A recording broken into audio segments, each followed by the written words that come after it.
ಒಂದು 5 ಥರದ ಹಿಟ್ಟುಗಳನ್ನು ಬಳಸಿ ಮಾಡುವಂಥ ನಮ್ಮ ಉತ್ತರ ಕರ್ನಾಟಕದ ಒಂದು ಸ್ಪೆಷಲ್ ಹಿಟ್ಟಿನ ದೋಸೆ ರೆಸಿಪಿನ ನಾನಿವತ್ತು ಶೇರ್ ಮಾಡ್ತಾ ಇದ್ದೀನಿ. ಬೆಳಗಿನ ಅವಸರದಲ್ಲಿ ಕೇವಲ 10 ನಿಮಿಷದಲ್ಲಿ ಈ ದೋಸೆನ ಫಟಾಫಟ್ ಅಂತ ಮಾಡ್ಕೋಬೋದು. ಬಿಸಿ ಬಿಸಿ ದೋಸೆ ಮೇಲೆ ತುಪ್ಪ ಹಾಕ್ಕೊಂಡು ಅದ್ರ ಜೊತೆ ಶೇಂಗಾ ಹಿಂಡಿ ಹಾಕ್ಕೊಂಡು ತಿಂದರೆ ಆಹಾ ತುಂಬ ಅಂದರೆ ತುಂಬಾ ಚೆನ್ನಾಗಿರುತ್ತೆ. ಹಲೋ ಫ್ರೆಂಡ್ಸ್, ಎಲ್ರಿಗೂ ನಮಸ್ಕಾರ. ನಾನು ಗೀತಾ. Welcome back to ಪಾಕಶೃಂಗಾರ.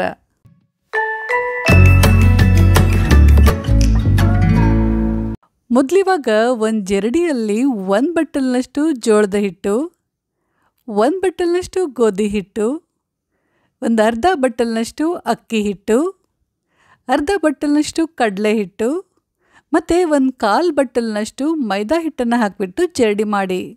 ಎಲ್ಲ ಹಿಟ್ಟುಗಳನ್ನು ಜರಡಿ ಮಾಡಿದ ನಂತರ ನೆಕ್ಸ್ಟ್ ಇವಾಗ ಇದರಲ್ಲಿ ರುಚಿಗೆ ತಕ್ಕಷ್ಟು ಉಪ್ಪು, 1 ಟೀ ಸ್ಪೂನಷ್ಟು ಅರಿಶಿನ ಪುಡಿ, 1 ಟೀ ಸ್ಪೂನಷ್ಟು ಸಕ್ಕರೆ, ಇದು ಬ್ರೌನ್ ಶುಗರ್, ಆಮೇಲೆ 1/4 ಟೀ ಸ್ಪೂನಷ್ಟು ಇಂಗು, 1 ಟೀ ಸ್ಪೂನಷ್ಟು ಜೀರಿಗೆ, 1 ಟೀ ಸ್ಪೂನಷ್ಟು ಹುರಿದ ಜೀರಿಗೆ ಪುಡಿ ಮತ್ತು ಒಂದು 2ರಿಂದ 3 ಟೀ ಸ್ಪೂನಷ್ಟು ಹಸಿ ಖಾರ ಅಂದರೆ ಹಸಿಮೆಣಸಿನ್ಕಾಯಿ ಪೇಸ್ಟನ್ನು ಹಾಕಿ ಎಲ್ಲ ಸಾಮಗ್ರಿಗಳನ್ನು ಇವಾಗ ಚೆನ್ನಾಗಿ ಮಿಕ್ಸ್ ಮಾಡಬೇಕು.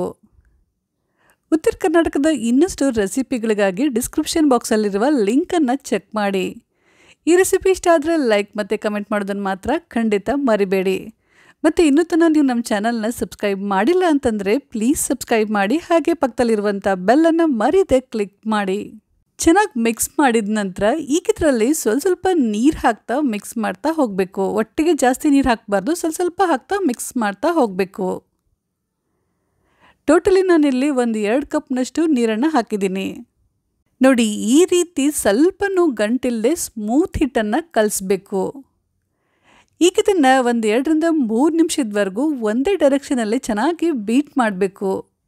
ನೋಡಿ, ಹಿಟ್ಟಿನ ಹದ ಈ ಥರ ಇರಬೇಕು. ಈಗ ಇದನ್ನು ಒಂದು 5 ನಿಮಿಷ ಮುಚ್ಚಿಡಬೇಕು. ಹಿಟ್ಟು ಸ್ವಲ್ಪ ನೆನೆಯಬೇಕು. ನಿಮ್ಮ ಹತ್ರ ಟೈಮ್ ಇದ್ದರೆ ಒಂದು 15ರಿಂದ 20 ನಿಮಿಷ ಕೂಡ ಇದನ್ನು ಬಿಡ್ಬೋದು. ಇವಾಗ ಒಂದು 15 ನಿಮಿಷ ಆಗಿದೆ, ಹಿಟ್ಟು ಚೆನ್ನಾಗಿ ನೆಂದಿದೆ. ಈಗ ಇದನ್ನು ಮತ್ತೆ ಒಂದು ಸಲ ಚೆನ್ನಾಗಿ ಮಿಕ್ಸ್ ಮಾಡಿ. ನಂತರ ದೋಸೆ ತವನ ಬಿಸಿ ಮಾಡೋಕ್ಕಿಡಿ. ತವ ಚೆನ್ನಾಗಿ ಬಿಸಿ ಆದ ನಂತರ ಇದಕ್ಕೆ ಮೇಲೆ ಸ್ವಲ್ಪ ಎಣ್ಣೆ ಹಾಕಿಬಿಟ್ಟು ಟಿಶ್ಯೂ ಪೇಪರ್ನಿಂದ ಒರೆಸಿ. ನಂತರ 1 ಸೌಟ್ನಷ್ಟು ಹಿಟ್ಟು ಹಾಕಿಬಿಟ್ಟು ಇದನ್ನು ನಿಧಾನ ಸ್ಪ್ರೆಡ್ ಮಾಡಿ.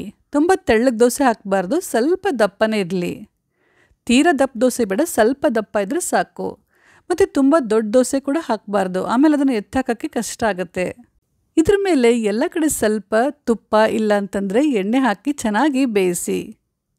ಒಂದು ಸೈಡು ದೋಸೆ ಚೆನ್ನಾಗಿ ಬೆಂದ ನಂತರ ಇದನ್ನು ನಿಧಾನ ಟರ್ನ್ ಮಾಡಿ ಹಾಕಿ. ಈ ಸೈಡ್ ಕೂಡ ಇದನ್ನು ಚೆನ್ನಾಗಿ ಬೇಯಿಸಿ. ಈಗ ಬಿಸಿ ಬಿಸಿಯಾದ ಹಿಟ್ಟಿನ ದೋಸೆ ರೆಡಿ. ಈ ದೋಸೆ ಹಿಟ್ಟಲ್ಲಿ ನಾವು ಖಾರ ಮತ್ತು ಉಪ್ಪನ್ನು ಹಾಕಿರೋದ್ರಿಂದ ಇದ್ರ ಜೊತೆ ಮತ್ತೆ ಚಟ್ನಿಯ ಅವಶ್ಯಕತೆ ಇಲ್ಲ. ಆದರೂ ಕೂಡ ಚಟ್ನಿ ಬೇಕು ಅಂತಂದರೆ ಕಾಯಿ ಚಟ್ನಿ ಜೊತೆ ನೀವು ಇದನ್ನು ತಿನ್ಬೋದು. ಆದರೆ ಇದನ್ನು ಶೇಂಗಾ ಚಟ್ನಿ ಮತ್ತು ತುಪ್ಪ ಜೊತೆ ತಿಂದರೆ ತುಂಬ ಅಂದರೆ ತುಂಬಾ ಚೆನ್ನಾಗಿರುತ್ತೆ. ನೋಡಿದ್ರಲ್ಲ ಫ್ರೆಂಡ್ಸ್, ಎಷ್ಟು ಬೇಗ ನೀವು ಫಟಾಫಟ್ ಅಂತ ನಮ್ಮ ಹಿಟ್ಟಿನ ದೋಸೆ ರೆಡಿ ಆಯಿತು. ಇವತ್ತಿನ ಈ ಸ್ಪೆಷಲ್ ದೋಸೆ ರೆಸಿಪಿ ನಿಮ್ಮೆಲ್ರಿಗೂ ಇಷ್ಟ ಆಗಿರ್ಬೋದು ಅಂತ ಅಂದ್ಕೊಂಡಿದ್ದೀನಿ. ಇಷ್ಟ ಆಗಿದ್ದರೆ ನೀವು ಕೂಡ ಖಂಡಿತ ಟ್ರೈ ಮಾಡಿಬಿಟ್ಟು ಹೇಗಾಗಿತ್ತು ಅಂತ ಪ್ಲೀಸ್ ಕಮೆಂಟ್ ಮಾಡಿ ತಿಳಿಸಿ. Thank you.